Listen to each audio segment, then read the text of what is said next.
You're listening to Marcus Gill Presents Antarctica Expert Interviews. Get the most out of your Antarctica adventure by learning practical how-to knowledge and listening to the fascinating stories shared by the world's leading experts on your Antarctica itinerary. And be sure to read the video description for more information on how to prepare for your own Antarctica cruise. Now, here's Marcus. Welcome. Thank you so much for taking the time to listen to this episode of Antarctica Expert Interviews. It's a good one. Our guest is Dr. Robert Bunes. Dr. Robert Bunes is a man of many accomplishments, and just to give you a quick highlight of them, he is the author of the book Wind, Fire, and Ice, about his adventures as the only ship's doctor aboard the icebreaker Glacier for the U.S. Coast Guard during the Vietnam War. This is around 1968, 1969. The interview includes everything about his tales from the ship having a 2-foot wide by 20-foot long tear in its hull while at the edge of the earth, raging fires on board, and even skiing the Weddell Sea and getting stuck in that same Weddell Sea about 70 miles from the same place that Sir Ernest Shackleton was stuck during his adventure. There's a lot to unpack here. My producer and host, Chris Templeton, does a great job, so I'll let you get to it. This is Dr. Robert Bunes and Chris Templeton talking about Dr. Bunes's adventures in Antarctica. Now, here is your host, Chris Templeton. I am very, very pleased to be with the author of Wind, Fire, and Ice, The Perils of a Coast Guard Icebreaker in Antarctica, Dr. Robert Bunes. Welcome to the show. Good to be here. Thank you for being here. Can I call you Bob? Sure, I appreciate that. Great. Hey, Bob, you in 1969, 1970 spent 5 months on a Coast Guard icebreaker. Talk a little bit about the process that got you there, and then we'll dig a little deeper as we go. Well, it was interesting. I was an intern in 1969, 1970, 69, I should say. And it was the peak year of the doctor's draft. And I was scheduled to go with the Navy, which meant the Marines in Vietnam. And I'll make a long story somewhat short. I was going to go to the public health service, and for various reasons, they didn't have money. I didn't have enough training. They lost my application. All my hopes to go in the public health service rather than the Vietnam and Navy in Vietnam had disappeared. And the Navy had been calling me up every few weeks saying, please come on down for your pre-induction physical. And I would say, it's not necessary. I'm going to be going in the public health service. And all those things failed. And the Navy called me up and they said, we will be there next week to pick you up for your pre-induction physical. It was no longer going to be voluntary. I was not looking forward to being dragged to my pre-induction physical. Out of the blue, the Coast Guard called me up and said, how would you like to be a public health service doctor assigned to the Coast Guard? This was a great phone call. Yeah. I was absolutely delighted to join them. The second thing I said to them when they said you're accepted was, I would like to be a doctor aboard an Antarctic icebreaker. And the reason why I said that was because I had heard when I was an intern that if for some reason I ever got into the Coast Guard, which I never thought would happen, they said you have to get on an icebreaker going to Antarctica because they always go to Hawaii, Tahiti, Fiji, New Zealand, Australia, and South America. And if you're lucky, you get to travel around the world. And so I'm thinking, wow, young guy, I'd like to see the world. This is a golden opportunity. And this friend of mine who told me about this said, and if you get a chance, get on the Glacier, because that's the biggest icebreaker. It has the most exotic duty. And, that's the one you should choose. So the second thing I said after accepting me in the public health service for the Coast Guard was, and could I be a doctor aboard the Glacier? So that was my preconception of what I was going to be doing. I was going to be on this sort of easy cruise with young, healthy men going to all these exotic places. I read that you had very little experience on a boat, and I think your expectations were pretty high, and It sounds to me like what you expected versus where you ended up and kind of the experiences that you had on the glacier were miles apart, expectation versus reality. They were, yeah. It was much more challenging and stressful at times than I thought it would ever be. And it was also a big difference in my expectations was I wasn't all that interested in Antarctica. I grew up in Minnesota. I thought I've seen plenty of ice and snow and cold. And I just thought Antarctica was sort of a big flat pile of ice. I wanted to see all those other things.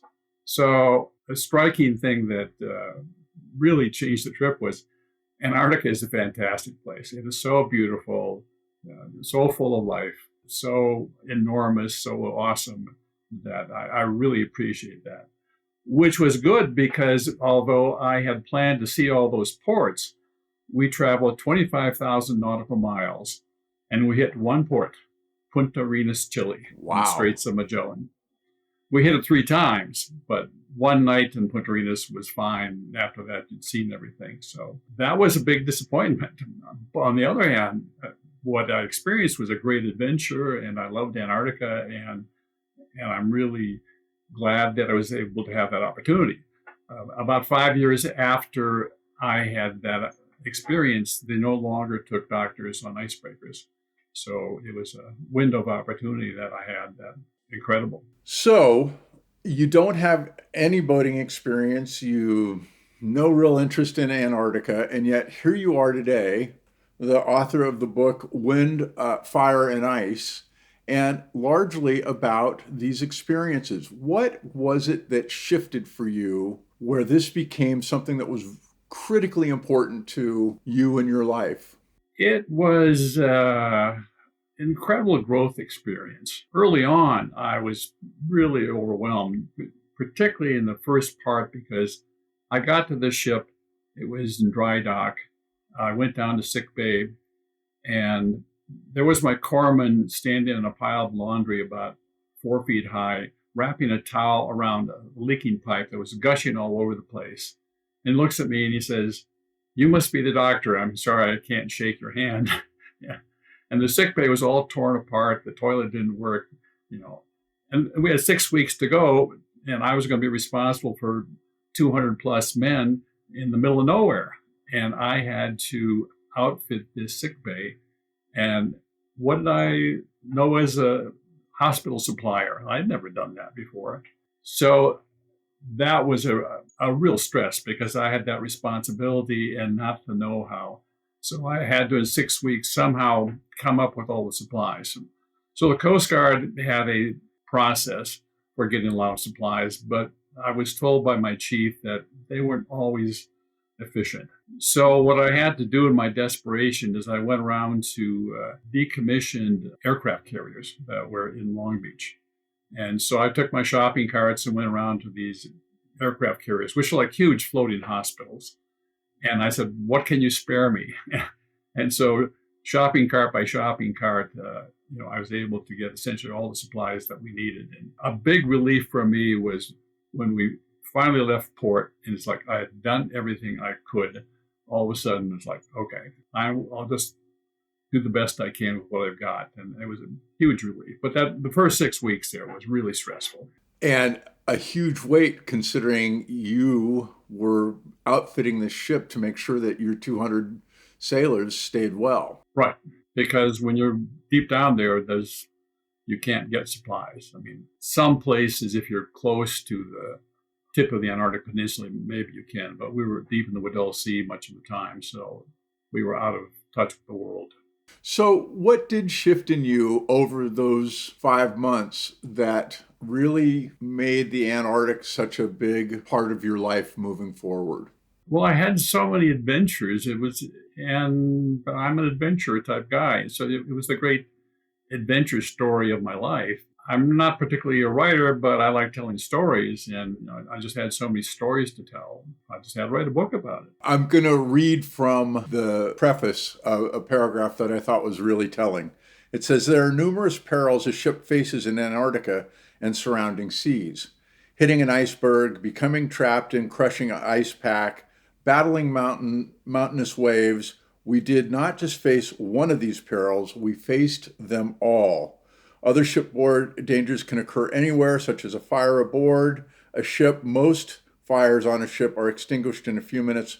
We had an inferno that lasted 3 hours. When you look at all of those experiences that you had and being, thank God you had an adventurous spirit, I just think about how different your expectations were versus what you ended up going through. They were worlds apart because I said earlier, I thought all these guys would be healthy and wouldn't be much for me to do. And I assumed some minor problems would occur, but nothing like the major problems that would occur. Hitting an iceberg, there was a real fear that it would sink the ship. It was like, are we going to be another Titanic or not? But even worse about hitting the iceberg, which tore a hole in the ship like 2 feet wide by 20 feet long. And that part of the ship had a double hull, and the interior hull buckled and was leaking some, but they were able to shore it up with timbers. And so we had the decision of, do we go to dry dock and get it fixed, or do we go back to Punta Arenas and kind of jerry rig fix it somehow? The problem was, if we went to the dry dock that would be big enough for us, it was in Rio and it was during Carnival, and we'd be there for a month. Or we'd go back to Punta Arenas and do some kind of a patch job and then go back into the ice with a hole in our ship and break more ice. It ended up being the latter. So going back into the heavy ice with a big hole in the ship that was, not entirely secure, created some, chronic anxiety for us because it was so bad. I didn't realize this because I was not part of the chain of command. I wasn't up on the bridge, but the captain would purposely steer so he hit the bigger ice on just one side of the ship and not the other.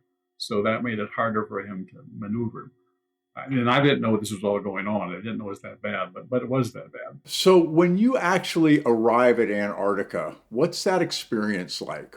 Since I was expecting something kind of flat and boring, we first get to the Antarctica Peninsula, which is where most of the tourist ships go. And that's really the extremely spectacular part. I mean, you see these soaring mountains and huge glaciers teeming with sea life.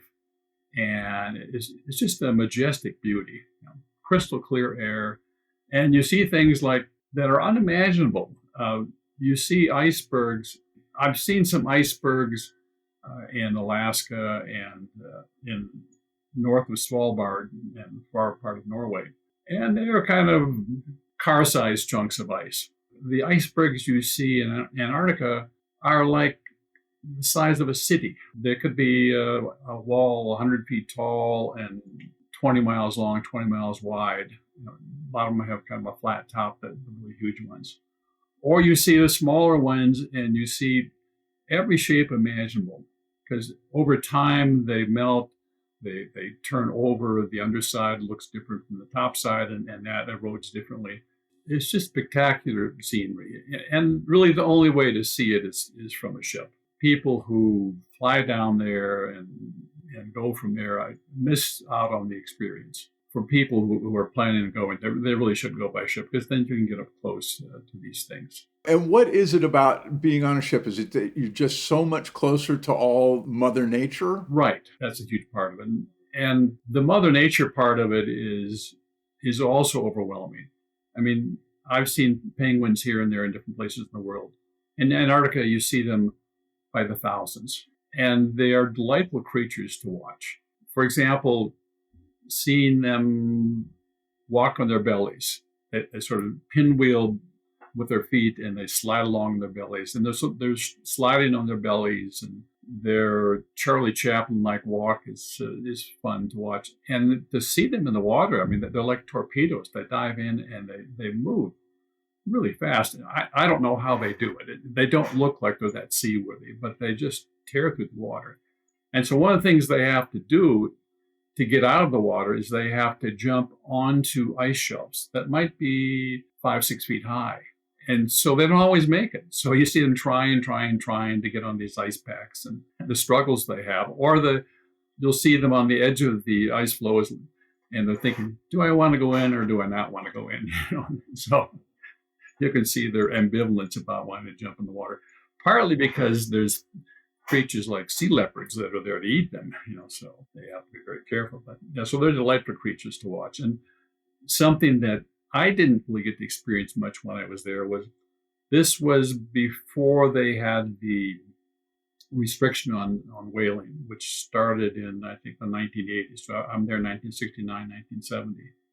The whole time I was there, the only whale I saw was about a half mile away, and I could see it spouting, and that was it.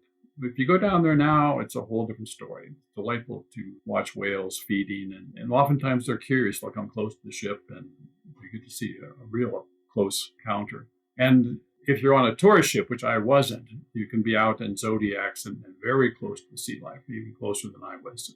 Although there were times that I was on land where I got to within 8 feet of an emperor penguin who just walked up to me and was like, who is this strange person? Because some of these penguins had never seen people before. One of the things that you mention in the book is that even being on a ship at that time that was the best of the best as far as an icebreaker, you faced many of the same issues that Shackleton did. Talk a little bit about what happened with Sir Ernest Shackleton and compare it to some of your experiences, would you? Well, there are some comparisons.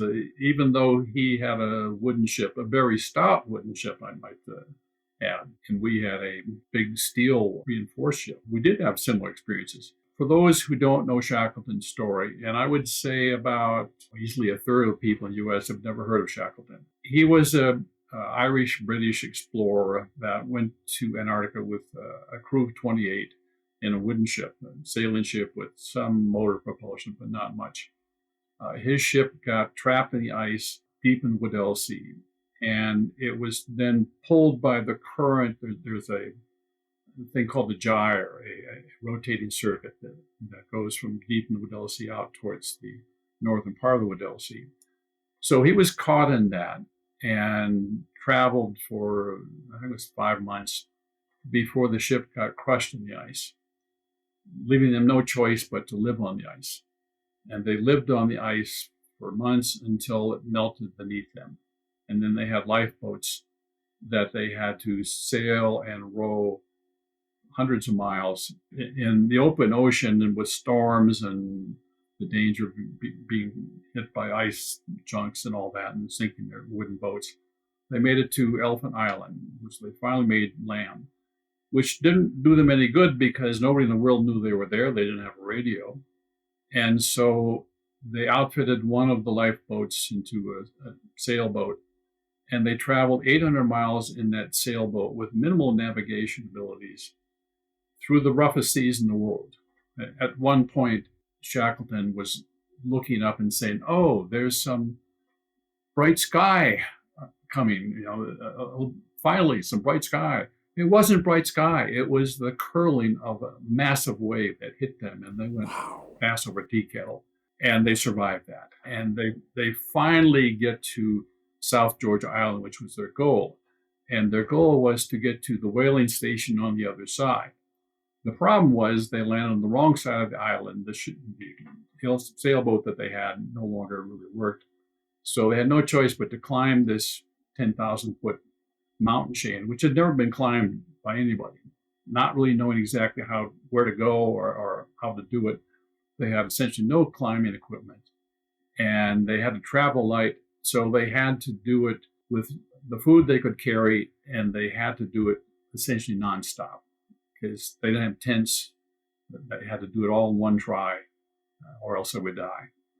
And if they died, they'd never get to the whaling station, and the crew back on Elephant Island waiting for them would never have been recovered. Miraculously, they did make it. They got the whaling station. Even when they got their whaling station, they were able to get ships to go back to Elephant Island to rescue the rest of the crew. It still took them several months because the conditions around that area were so difficult, particularly in the winter, that they just couldn't get there. But after some months, they did get there, and they rescued everybody. And so they spent 2 years in Antarctica, and they all survived. that is really one of the most incredible survival stories in humankind. Oh, So I would encourage people to read that story. The tie-in with the glacier is we got stuck on the Weddell Sea, deep in the Weddell Sea. And when I wrote the book, I thought one of the titles for it could have been In Shackleton's Wake, because we're stuck in the same kind of area that he was. But the Weddell Sea is 1 million square miles. And I thought, maybe we were 1,000 miles from where he got stuck. No, we were 70 miles from where he got stuck. wow. And we were in the same situation, that we were trapped in the current. The ice was freezing an inch thicker every day. And big storm had blown all the ice pack against us. So we were 100 miles from open oceans. And we could break the ice, but we couldn't push it anywhere. We were under too much pressure. And it looked like we were going to be doing another Shackleton situation, trapped in the ice and having to spend the winter. And so the plan was to try to air evacuate the bulk of the crew, which would have been possible or difficult if they landed a fixed wing plane on one of these massive ice shelves. But the captain decided he needed to keep 40 essential people on the ship over the winter to maintain the ship and maintain the men that stayed there. So I knew they would drop a list, and I knew as the ship's doctor I was going to be on it. So I was. There was no question about it. And that was okay. I mean, I accepted that responsibility. But I wasn't looking forward to spending the winter there. Partly because I figured, well, Shackleton survived this. We have nothing to prove. We don't want to be the second people to survive a situation like this. There's no glory in that. Plus, everybody expected that in this massive ship that we really wouldn't have a problem. And at the time we got stuck, and it was looking pretty grim. Not having any experience in this, I didn't really know how bad it was. And the thing was that the senior officers who knew more about this would said, it's okay, nothing to worry about. But they looked so worried when they were telling us this. So, like, yeah, you're not telling me the whole story, are you?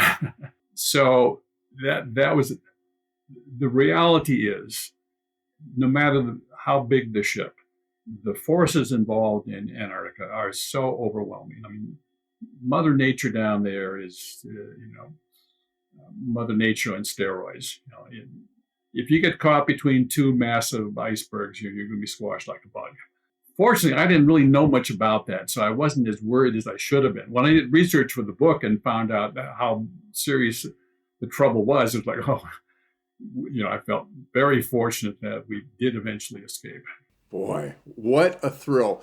So what got you to actually authoring a book? Talk a little bit about that process. Well, as I said, I'm not really a writer. I didn't have a writing background. When I retired, I like doing creative things, filmmaking, interesting problem solving, those kind of things interest me. And so I thought, well, I've got some time. I think I'll try some writing. And so I wrote one book just for starters to see if I could actually finish a book, which I did, but it was pretty amateurish, and I wasn't all that proud of it. It was a good enough book, but it wasn't spectacular by any means. But the real story I had to tell was really a story about my experiences on the glacier. And fortunately, I got involved in a writers group. So for people who are thinking of doing writing, and I was in my late 60s, 70s when I considered this, it's really helpful if you get involved in a writers group, and most big cities have them. Like there's multiple ones in LA. So I got in the group with more experienced writers who were very encouraging. One very encouraging and very skilled writer. As I was writing it, it was going pretty well. And she said, "You really pissed me off," because I'm this unknown, not really trained writer writing something that she realized was really quite good. And she was a great support to help me get through it all. So part of liking to do creative things is being part of a creative process. So I was part of a creative process with a group of people. And so that all really helped me get through it. And that gave me a lot of teaching that I needed at that time. The hard part, though, as for any writer, is getting an agent. The thing I found out quickly is there was a conference I went to, and an agent said he gets 100 query letters a week, people wanting to get their books published.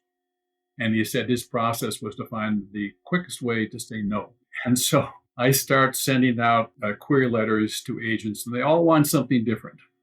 You can't just send out a blank email to 100 people and get a quick response. That doesn't happen. Every one of them wants to know what's your marketing plan. You send us 3 sample chapters. They want to know a lot of background details about your experiences and all that. How big of a following you have in social media, which I don't have a big following in social media.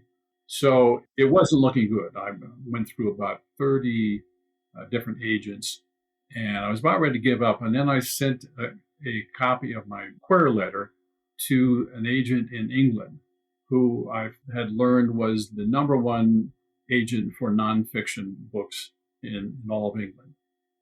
And I expected the usual, don't write us, we'll write you kind of response. But within 10 minutes, he sent back a response saying, this is fantastic. I'm sure you'll find an agent, but I'm too busy. That's a great way to say no, isn't it? But I could tell from his initial response and his enthusiasm. I said, well, I think I'm on the right track here. So I persisted, and I finally got an agent. And you need an agent because you can't just send a book to a publisher. They want books screened by somebody who knows how to screen a book. Right. So once I got the agent, then I was able to get a publisher. And the odds of a 78-year-old unknown author getting a book published are slim and none. But I lucked out, so I was very fortunate. One of the things that I wanted to ask and forgot is, were you able to get onto the continent of Antarctica? Yes. Talk a little bit about that, would you? It was only a couple of times. When we went to the Palmer Station, I was able to get onto the continent. I flew over parts of it a couple of times in a helicopter. That was really interesting. Yeah, so there's a couple of times I got onto the continent. But as I said earlier, unlike if you're on a passenger ship, they get to go out in Zodiacs and do some fun things that I couldn't do. One of the things that I did want to do, I brought my skis. Actually, when I boarded the Icebreaker, I had a set of skis under one arm and my paisley-covered surfboard under my other arm. And I'm walking up the gangplank. And these guys are looking at me like, who the heck is this guy? I was looking for a real adventure, and I thought, I've got to find places to ski in Antarctica because I was a very avid skier. The only place I got to ski was not on the continent. We pulled the ship into dense ice pack in the Weddell Sea, and there were all these frozen icebergs all over as far as the eye could see. And one of them had a vertical drop of about 100 feet and a pretty nice slope, so I'd climb up there and ski down it, and it was fantastic. I mean, who gets to ski the Weddell Sea? So that was really fun. I never did get to surf. That was one of the things that was disappointing. But I wasn't going to surf Antarctica. When you think about where we are today, and Marcus with his work on helping people to visit Antarctica, what do you think the things are that people should know today that are considering going there? Well, they need to consider that there's a good chance it's going to be a somewhat uncomfortable trip from the tip of South America to Antarctica. I mean, the Drake Passage it's a rough stretch of sea, and you can't get around that. It's sort of luck of the draw. My wife went to Antarctica herself. I didn't go with her because I'd spent so much time there, but she went there with a girlfriend. And it was like a lake. She has pictures of seagulls mirror imaged in this flat waters. This is after I told her all the sea stories that I told her, and she thought, he was exaggerating. Well, I crossed Drake's Passage 6 times, so I know what it's like. And it's not usually like a lake. It's usually somewhat rough. So you have to accept that and be prepared for that. The difference will be for them is that these bigger ships have pretty good stabilizing systems for rough waters, and they're usually bigger. May not be, but a lot of them are bigger. Versus being on an icebreaker. The icebreaker is built like a bathtub. It's got a rounded hull, and it breaks the ice by riding up on the ice and falling through it. So that makes it great for breaking ice, but it also makes it rolling like a bathtub in the heavy seas. So it was harder for us in some ways to cross rough seas than it would be for the average tourist. But you can get treatment for seasickness. So usually these ships have a doctor aboard. I think they all do. And once you get there, once you're in the area of the ice pack, usually the storms aren't that big of a deal in terms of things that would make you seasick. There's enough of a buffer by the ice that's around there, so the seas aren't that heavy. If you accept that one thing that's sort of unavoidable, it's well worth it. The other thing that I think is important is you need to go with somebody that's pretty experienced, an experienced captain and crew, and you need to go on I'd want to go on a newer ship. And the ships there are sort of ice rated, I think they call it that. They're not like heavy-duty icebreakers. Heavy-duty icebreakers can break ice 20 feet thick. You have to back and ram to do it, but it's a whole different breed. But where they'll be going in the easier areas, the areas that aren't so dangerous. It's unlike us deep in the Weddell Sea. I wouldn't recommend a tourist ship to go deep in the Weddell Sea. But the thing that's another unavoidable risk are storms when you get down there. If you're in a storm and ice is blowing against you, you can get stuck.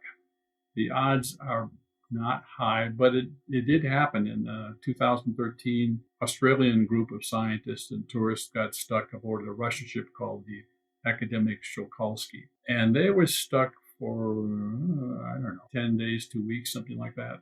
Another ship went to rescue them, a Chinese ship, that also got stuck. So it can happen. However, like in that case, if you wait long enough, usually the ice shifts and you can get out. It's not a guarantee, but that's what happened in that case. Or had they not gotten out, the Coast Guard was running down there to break them loose. So there's not a big risk of getting stuck long term, but you could get stuck for a while. And in that particular case, one of the reasons why they got stuck was because there was scientific experiments that were being done on the ice. And they had several crews on the ice that did not come back to the ship soon enough. The captain knew a storm was coming. He said, you have to get back here early because we have to get out of here. They dilly-dally, didn't get back in time. That's one of the reasons why they got stuck. So if you go down there as a tourist and the captain tells you, you better get back when I say, you'd better obey his orders because they know what the dangers are. And if you're not careful, you're going to be part of the problem. Have you been back to Antarctica since that time? No, and I'm seriously considering going again. It's a beautiful place. And I'd like to do some things I couldn't do when I was there. Go around the zodiacs and maybe be close enough to a whale I could touch them and things like that. And usually those kinds of crews, they have naturalists giving lectures and things like that. We didn't have that on the Glacier. Right. It's a different type of thing. And there's other parts of Antarctica I haven't seen. Antarctica is huge. It's the size of the U.S. and Mexico combined. So there's a lot to see. My 75-year-old mother-in-law went there for the first time and liked it so well she went again several years later. So you can be older. You should be somewhat vigorous if you're going to do this, but you don't have to be if you're not going to be on land or zodiacs too much. You are the author of Wind, Fire, and Ice, Dr. Robert Bunes. What's the one thing that you think people will take away from your book? That's a good question. I think the underlying theme is actually about leadership. I talk a lot about Shackleton's leadership versus our captain's leadership, which I thought left something to be desired. But everybody takes away something different that surprises me. It's a great adventure story. It's also for history buffs. There's a lot of back history, which is interesting. Not only Shackleton's story, but the other early explorers, particularly the ones that went to Weddell Sea and their experiences, which were also very interesting. And some people just want to read it because it's a good intro to travel in Antarctica. I wasn't really thinking of it so much as a travel-related book, but a couple of reviewers that have read it said it's a must-read for anybody going to Antarctica. So works in that capacity too. But it has been an absolute pleasure interviewing you, Dr. Robert Bunes, and author of Wind, Fire, and Ice. Thank you so much for taking the time to do this and to help people understand what a fabulous experience and adventure it can be. Thank you very much. I've enjoyed this. Thank you for listening to Marcus Gill Presents Antarctica Expert Interviews. And be sure to read the video description for more information on how to prepare for your own Antarctica cruise.